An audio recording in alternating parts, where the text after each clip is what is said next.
Today what we're going to be making is sourdough carrot cake. I'm going to do it in a cupcake form, and I know that sourdough and cake may not seem like they go together, but there's no sourdough taste in this recipe. It's just a great way to use an ingredient that you would otherwise throw away because it needs an unfed or discard sourdough starter, which is normally something that just ends up in the trash. So if you have a sourdough starter and you don't like wasting food, this is a great recipe to try. This recipe doesn't require a lot of unusual ingredients, but some things that you may not have on hand are the golden raisins and the canned crushed pineapple. So we start out just by beating our vegetable oil and our sugar.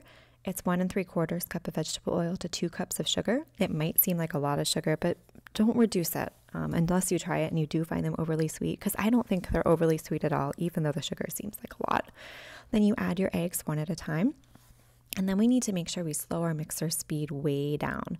We're going to put in our sourdough starter, our carrots, our raisins, our vanilla, and our crushed pineapple.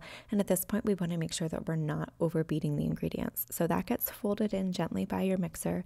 And then we put in our dry ingredients. So in a separate bowl, you will have combined your flour, salt, baking soda, and your cinnamon. We're going to add that a cup at a time, slowly blending after each addition.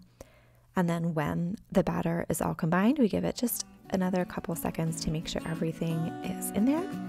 And we are going to start portioning this out into our cupcakes. I like to use a big 1/4 cup scoop for these so I don't make a big mess, but obviously however you make cupcakes is fine. It makes a little bit over 24 cupcakes, which is a little bit annoying. So you can just use a 1/3 cupcake pan and fill the empty ones with water, or you can do a little, I will sometimes use a little ramekin and have just 1 extra cake. Make sure these completely cool before you frost them, but you can go ahead and make the frosting while they're cooling. It's a really nice cream cheese frosting recipe with melted butter and cream cheese. And at first when you start beating it, it's going to look lumpy, but as you add your powdered sugar, it's going to totally smooth out. So add your powdered sugar just a cup at a time. Blend it, you'll see how it smooths. And then once the cupcakes are totally cool, we're going to go ahead and frost them. I normally frost half and then freeze half for later. And I'm just going to do a really simple thin layer of frosting. I don't want this to look overly fussy or overly formal. I want to keep this an everyday simple recipe. So that is it, and I hope you enjoy them.